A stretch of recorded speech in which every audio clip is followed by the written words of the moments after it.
Today is 1/11/21. 1/11/21. That is a Monday morning. Happy Monday morning. It is nice that the Lord brought us through the weekend, and now we're going to get ready to start our weekday, and we want to thank the Lord and see what great things he's going to do for us. Remember, you can make it through Jesus by speaking life over your life. The more and more I talk to people, the more and more I see how real that is when we are on our day-to-day routine, we have to make sure that we speak life over our life. Let's not speak negative, but let's speak life, because life and death is in the power of your tongue, and you're going to eat whatever fruit you put out. So let's put out life, not death. All right. So this one I'm very, very excited about. I have been waiting for this one from him. I had partial of it, but now I got the full part of it, and I'm super excited about it. So I'm going to put it out. And today's title is going to be called Centerpiece. Centerpiece. But before I get to that, I want to thank everyone for every time you hit the like button. I want to thank y'all that has subscribed and the ones that might subscribe in the future. We thank the Lord for those as well. But let me get into this centerpiece, because I've been waiting for this one, because I really would like to put God as a centerpiece. So the Lord helped me to see a man that put him as his centerpiece. And we're going to go through that man here in just a second. Centerpiece, a object occupying a center position. Centerpiece is an object occupying the center position. So you are trying to build around this central position. All right. So with God, we are trying to build around him, not God building around us. No, we want to build around him. All right. So let's go ahead. He's going to be our centerpiece. So we're going to start off in Genesis 37. Genesis 37. Now, I'm not going to read that chapter. I'm just showing you that chapter so you can read over it on your own time. This is Joseph. You're going to see Joseph growing up, his dad favoring him having dreams. And in those dreams, the Lord showed him his purpose and some of his purpose and what he was going to do. So this is, again, I believe that we'll deal with that purpose when it's time for me to start that series. But you'll be able to, when you get a chance, read through Joseph. You'll see God showed him his purpose before he started to do it, and then he carried it out. But I'll explain that a little bit later, because that's not the title of this lesson today. Centerpiece is the title. So 37, read through that. You'll see his brothers, they were not happy with him, so they sold him into slavery. So that's kind of really where his story picks up at, because in 37, you hear a boy that speaks of how everybody bows down to him. And if you listen to Joseph speak a little bit in 37, there could be a little bit of pride or things in Joseph, because he was the favorite son. He did get everything that kind of he wanted, and the other brothers didn't like that. So there could have been something in him. But as God sold him as God allowed him to be sold into slavery, I believe that God did a humbling thing for Joseph. I believe that God did something that really transformed him. And you see a new man come forth from 37 to 39. Once we see Joseph in 39, after he's been sold into slavery, we don't know. We know that he took a trip to go into Egypt. So we don't know what happened during that trip. We just know that he was into slavery. We know that he had chains on his hands and feet. And you can read that. I think it's in Psalms or something. I'm not worried about that right now. But he went into slavery, so the Lord humbled him. But let me show you how he put God as his centerpiece. Let me show you all the examples of him putting God as his centerpiece, because what you have to ask yourself, can God trust you? If God gave you all this power, if God gave you all this honor, if God gave you all this wealth, if God gave you all this knowledge, if God gave you all this understanding, if God gave you all this wisdom, would you use those things that God gave you to bring people back to him? Would you, every opportunity you got, would you give him glory for what he's done? Or would you take his place? See, when he's centerpiece, everything centers around him. Even when someone comes and says, you did this, you quickly say, oh, no, I didn't. God did this. It's all about him all the time. Let me show you what I mean. Genesis 39, because I only have a little time. I get that out first. Genesis 39, 6 through 12. You can read it. Genesis 39, 6 through 12. Joseph was put in charge of Potiphar's house, and Joseph was a well-built and handsome man. You read that in verse 6. Potiphar's wife took notice of him, and she wanted to go to bed with him. Now let's really understand the story. He's a slave. If he does not sleep with this woman, all she has to say is, this man did not do what I asked him to do. Because back in those days, you're a slave. You do what I say. Well, Joseph said, oh, no, I won't. I will not sin against my God. That was in like verse 9 or 10 or something like that. Why? Because the opportunities that presented itself, he was not going to let God down. He was not going to fail God because God put him in such a great position. He's like, I'm not going to fail my God. My God can trust me. So in that instance, a woman came on to him. He showed God his love, and his faithfulness was for God above everything else. And remember, when love and faithfulness meet, then favor will find you. All right, let's keep on going. So 39, 6 through 12, you can read it. All right, we're going to look at Genesis 40 and 8. We're still in Genesis. It was first Genesis 37, then it was Genesis 39, 6 through 12. Now I'm in Genesis 40 and 8. Genesis 40 and 8. And what happened there was there were two people in the prison, and they had dreams, and they could not understand the dreams. But when Joseph came in, he saw that they were perplexed in their face. They were confused. And Joseph said, what's going on? And they said, we had dreams, but there's no one to interpret them. Now, Joseph could interpret dreams. You'll see that a little later as you keep reading through his story. But look at another opportunity that he got to give himself credit. No one's here to interpret our dream. Now, human nature, I can. Because Joseph knew he could interpret dreams. But listen to what he said in 40 and 8. We both had dreams, they answered, but there is no one to interpret them. Then Joseph said to them, does not interpretations belong to God? Tell me your dream. So look who he's giving credit to. Even though he knows he can interpret dreams, he's saying, I can't do this without God. He's saying, doesn't interpretations belong to God? So look at where he's giving the credit back to. And that's why I said earlier, can God trust you?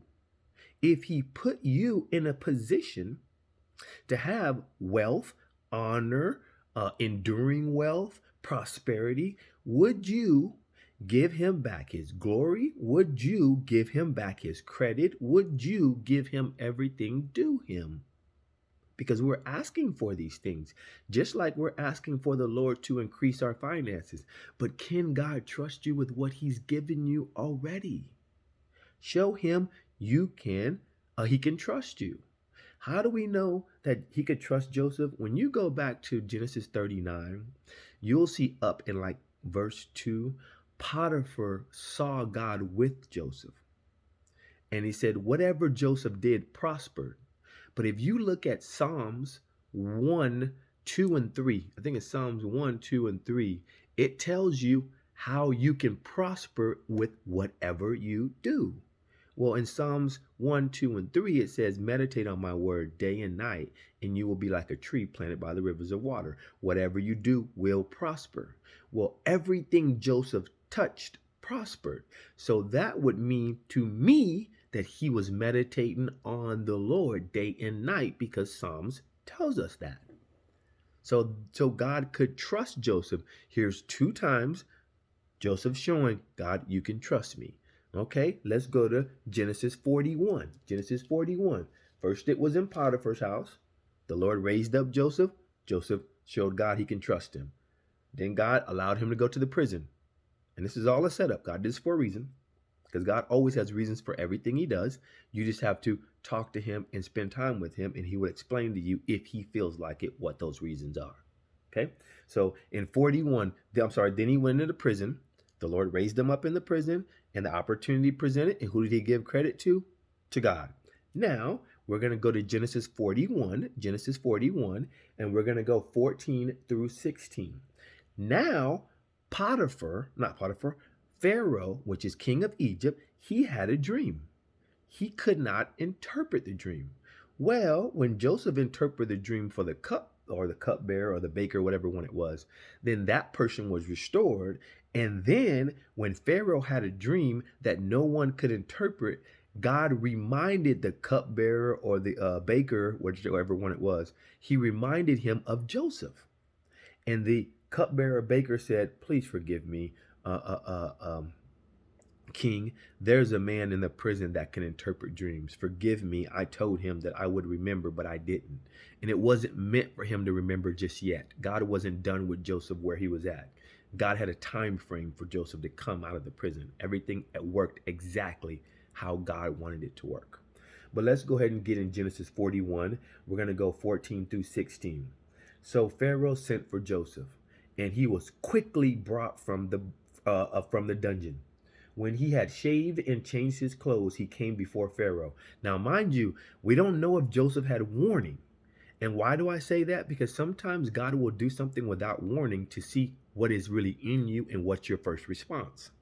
So Joseph may not have known that he was going to stand before Pharaoh, but this is king of Egypt, right?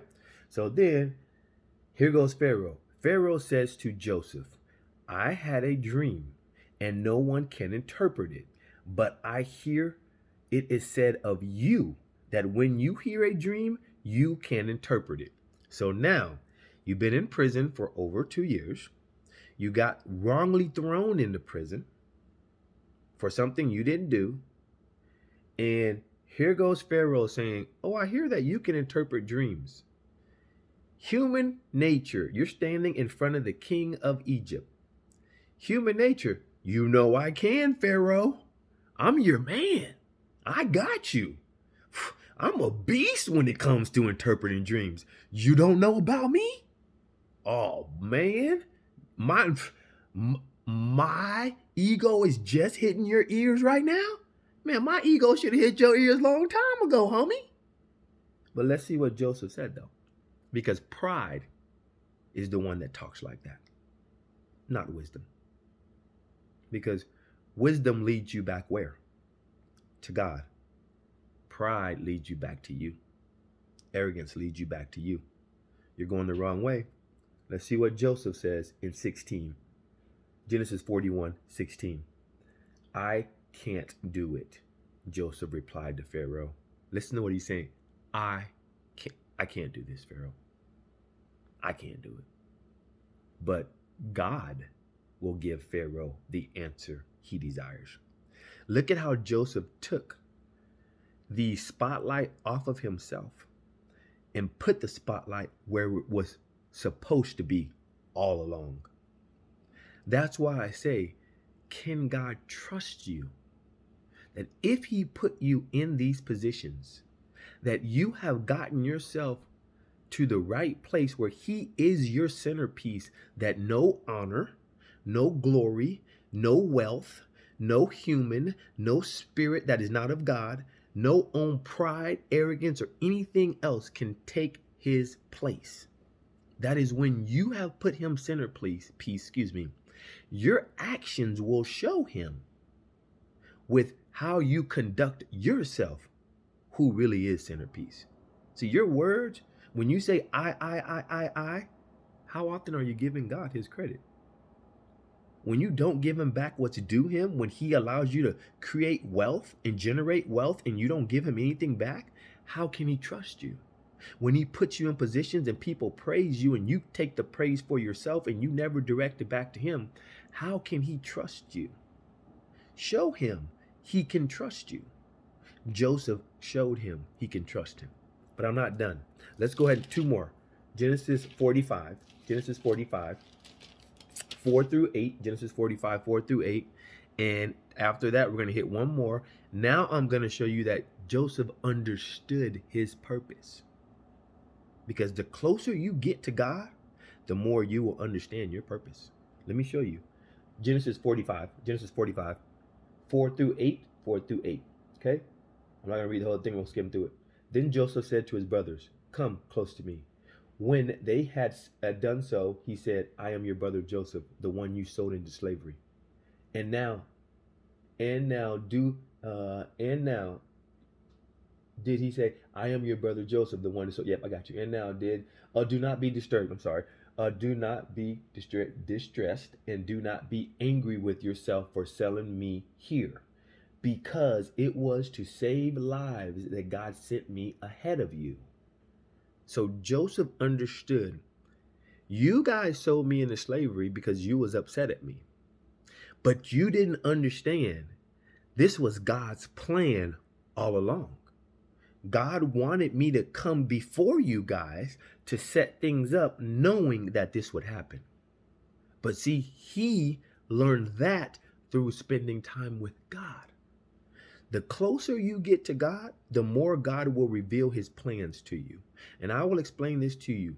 Your purpose will always lead back to your Creator. Remember that. Your purpose will always lead back to your Creator. I will explain that later on. That's not the purpose right now. Let me finish up with this, okay? Genesis 50, almost done. Genesis 50, last one, Genesis 50. Excuse me about that. I got caught up skimming through and thinking while I was reading, and I got to do better with that, but thank you, Jesus. Genesis 50, and we're in verse 19 right now. Genesis 50, we're in verse 19 through 21. Then this is Joseph talking to his brothers again, okay? But Joseph said to them, "Do not be afraid. Am I in the place of God? You intended to harm me by selling him into slavery. But God intended this for good, to accomplish what is now being done, the saving of lives." Remember what I told you. His purpose, or your purpose, will always lead you back to God.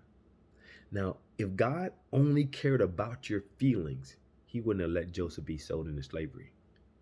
But there's always a greater purpose for what God does in your life. The more and more you talk to him, he will reveal that to you. Here's a man that God used mightily. Why? Because God could trust him. I would ask you to ask yourself, can God trust you if he gave you honor, if he gave you wealth, if he gave you the spotlight? Would you give it back to him? When you put him centerpiece, your actions will show that every time he puts you in a position to take credit, you always give it back to him. Please, great people, put God as your centerpiece. The more and more you put him as your centerpiece, the more and more you're going to see God do great things for you. Please, please, please pray that the Lord would help you to make him your centerpiece.